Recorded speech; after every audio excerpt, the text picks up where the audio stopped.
Hi everybody, welcome to All Games New and Old. I am David Rodriguez, and today I'm going to be unboxing Horizons of Spirit Island. This is a sort of like its own standalone version of the original Spirit Island. This one, however, is available in Target, and it is much cheaper than the regular one, and from my understanding has more straightforward spirits, but still keeps the same rules, so I think that's kind of interesting. I also like that they are, from my understanding, you can mix them to your heart's content, which is really cool. So, let's flip this over and see what it says. Your island has been your home for more sunrises than the oldest of you can count. As spirits, you are an essential part of the natural world, but something beyond nature as well. Native islanders, known as the Dahan, have learned how to coexist with the spirits, but with a healthy dose of caution and respect. Your existence has been, for the most part, peaceful. Now your island has been discovered by invaders from a far-off land. These would-be colonists send their explorers across the island, taking over the land and upsetting the natural balance, destroying the presence of spirits as they go. Your home is being blighted by their actions. As spirits, you must grow in power, draw energy from the natural world, and work together to drive the invaders from your island. Defend your home in Horizons of Spirit Island. Alright, I'm really excited to get into this because I'm not someone who's been collecting the expansions to Spirit Island, even though they're great, but I haven't played the original Spirit Island really enough. I don't feel that I've gotten to the point where I need to add extra stuff in, even though I love having just the choice of variety.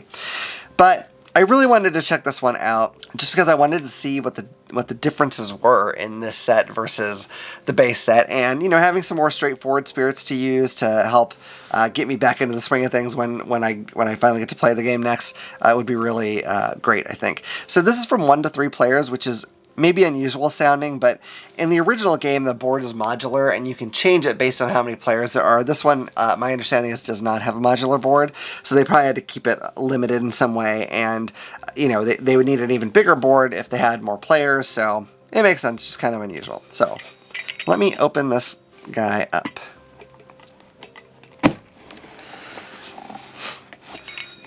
So one thing I think is kind of fascinating, so this, unless I'm mistaken, this game was made specifically to go on Target shelves. I'm sure eventually it'll be readily available in other ways, but for now, just Target shelves, which I think is cool. But one thing to know, though, is Spirit Island is a pretty complicated game. Like, it is not light by any means, and don't get me wrong, I think people can certainly learn it, but if they go and they pick this up not having played hobby games before, that's going to be a bit of a challenge. And another thing too is the cover of this almost looks like it could be like a kid's game.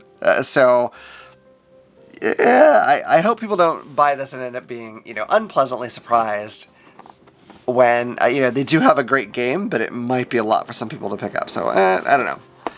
Hopefully not. We'll see. I'm glad I have it, though. So here's our Horizon Spirit Island Quick Start Guide. That's cool. Oh, this is super glossy, by the way. I don't know if you can tell here, but man, very glossy. It's going to kind of show you how some various things work. Walk you through around. I love this kind of thing. And this would be great for me because it has been a while since I played the original Spirit Island, and so a little refresher like this might be all I need to get up and running. Because I think once you get through a round or two, it wasn't actually too hard, but initially learning it can be a little bit tricky. So, alright, so here is our full rule book. This is going to be quite a bit more expansive, I'm certain. So, lots of examples in here. It's got a cool lore section, which I think is kind of neat. One of the things that's not strictly necessary, but I'm glad it's there. But it looks like the actual rules, let's see. This is like basically strategy, but if you want to count that, that is 26 pages. So definitely not horrible, but it is not a simple game. Alright, now here's what I'm excited about. I want to look at these spirits. Now it's been long enough, I don't know if I can actually look at what they do and remember very well what that's going to mean in the game. As much as I'd like to say otherwise, it's just been a little bit of time since I've gotten this to the table, but I've been really wanting to do it again. A friend of mine, Riley Stock from the Board Game Community Show and the Friend Info Adventure Co., this is one of his absolute favorite games, and so he often talks about it on his shows, and every time he does, I'm like, oh, I gotta get this to the table again. Alright, so This spirit is called Devouring Teeth Lurk Underfoot. I love the spirit names in this freaking game. It's awesome. So, I tells you all about their play style and whatnot, which is very nice. Eyes watch from the trees. That's really neat. It kind of reminds me of Scooby-Doo episodes, you know, where there always be like eyes in the darkness. Fathomless mud of the swamp. I love this otter-looking creature that he's become. That's awesome. Rising heat of stone and sand. And sunbright whirlwind. Love it. These all look really cool. Okay, so now we're going to the components. So this is one of the things that is going to be the most noticeable change. In the original, there were like little, I believe, wooden. They kind of look like mushroom things for the huts, and I think there were little standees for the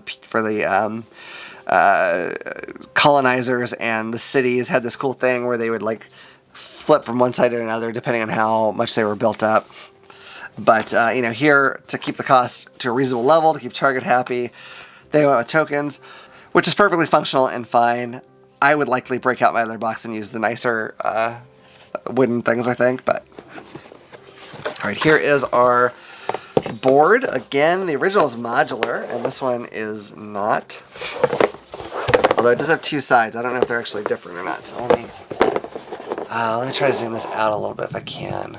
Not too much, but here's our fear pool, because you are going to be generating fear in the colonizers that are coming to the island. Various places to put different cards and whatnot. So all that's pretty good. I'm going to flip it over and see if I can see any difference. It's going to be kind of hard, though. Yeah, I don't know. There might be. Maybe the shape is different. I'm not totally certain. It's a blight pool down here, because those jerks come and blight the land. So one thing that, you know, has become really taboo in gaming, and for the better, I think. You don't see a lot of games with colonization as a theme, because no colonizers came and were nice. Like, it didn't happen. I mean, if your history books are telling you that that's how it ever happened ever, your history books are super lying to you. So that's just not how it is. So it's nice that in this game, you are playing people trying to chase those colonizers off. I like that. So here's a little bag of bags. Have a variety of tokens here. It's sort of yellowish orange and green, and like I don't know, like a deep maroon maybe, I guess. All right, we got the smaller cards here. If I remember right, and I may not, this is going to tell us where the colonizers are going to show up next. It has been a minute, by the way, so don't hold me to any of this. I'm going to zoom back in here so you can kind of see a little bit. Yeah, so. But it has like the different sorts of land, and I believe that tells you where they're going to head next. So, all right, let's get some of these open and take a little peek. So for those of you, I don't know how many expansions the original Spirit Island has now. I want to say 3 or 4, but I could be way off. I could just ask my friend Riley about that. But anyway, so this has all kinds of. So I don't know if these are going to be very interesting to look at. These are some more accelerated rot. Blazing renewal, cleansing floods, dissolve the bonds of kinship, entwined power, indomitable claim, infinite vitality, mists of oblivion, that's cool, paralyzing fright, pillar of living flame, poison land. Oh, so I didn't even finish my thought. So if you have played with a lot of the expansions, was there any that you found particularly good or bad? I'd love to know about that, because I wouldn't even know right now which one to go for if I was going to pick up one. I mean, being the completionist I am, I'd probably want to get them all eventually, but, you know, I want to start with the one that really wowed people the most. Tsunami, Vengeance of the Dead, that's creepy. Vigor of the Breaking Dawn, Winds of Rust and Atrophy, Wrap and Wings of Sunlight, Call of the Dahan Ways, Call to Bloodshed, Call to Isolation, Call to Migrate, Call to Tend, Dark and Tangled Woods, Delusions of Danger, Devouring Ant, Drift Down into Slumber, Drought, Elemental Boon, Encompassing Ward, Enticing Splendor. Very cool. Let's take a look at these. These look like more cards with cool art on them, so we're going to hope. I want to see something real fast. Okay, so yeah, some of these cards are specific to the different spirits. I thought that would be the case. Okay.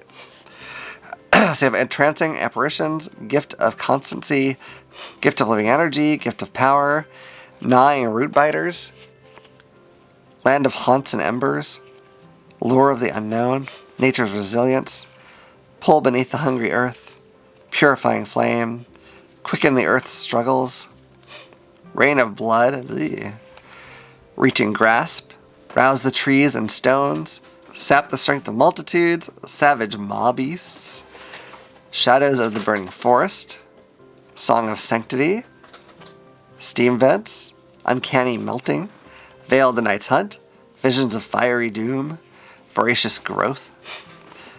And then we got all kinds of cool power possession stuff, tarot of cards, here's some spirit stuff, I believe, ferocious rampage, gift of furious might, herd towards the lurking maw, mark territory with scars and teeth, boon of watchful guarding, eerie noises and moving trees, mysterious abductions, whispered guidance through the night, exaltation of tangled growth, foul vapors and fetid muck, intractable thickets and thorns, open shifting waterways, call on herders for aid, gift of searing heat, that doesn't sound like a gift, stinging sandstorm, sweltering exhaustion, gift of the sunlit air, gift of wind-sped steps, scattered to the winds, and tempest of leaves and branches. Everything in this game has really cool names, without fail, so I love that. So that's pretty much it. That is all the components of Horizons of Spirit Island, which I am so interested in how they handle this. I'm curious, if I pick up and play this with the spirits in there, is it going to feel like a lighter, easier game, or is it still going to be as complicated as ever? I assume it's still going to be a pretty complicated game, because it just is at its core. I mean, some spirits are easier to grasp than others, but regardless, like, none of them are like a breeze entry-level game walkthrough, so it'll be interesting to see how this goes. But I'm very excited about it.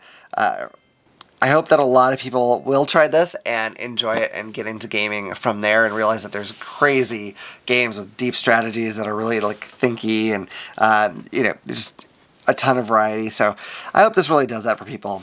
Anyway, I hope you've enjoyed this video. If you have, please like and subscribe and click the little bell icon so you can know about the next time I put out a video. Otherwise, I look forward to see you all around the table again at All Games New and Old. Bye. Hi everyone, we now have a merch store, so please help support our channel and check it out. Yeah, these games are very expensive, as you know. We'd also love to upgrade our equipment one day so we can get better quality video too. And sadly, that all just takes a bunch of money. But this is a great way you can help us. We have all kinds of t-shirts in different colors with both the classic All Games New and Old logo and the AGNO for Everyone logo. We also have sweatshirts like the zip-up hoodie or the classic hoodie. And we have all kinds of items you can have around the house, like the water bottle or coffee tumbler. We also have pint glasses and mugs and a few other things. Yeah, so go on there. There's a lot of different colors for a lot of this stuff. So go check it out. See if anything appeals to you. Hopefully it does. And hopefully you'll help us out. We'd really, really appreciate it. Thank you. Bye.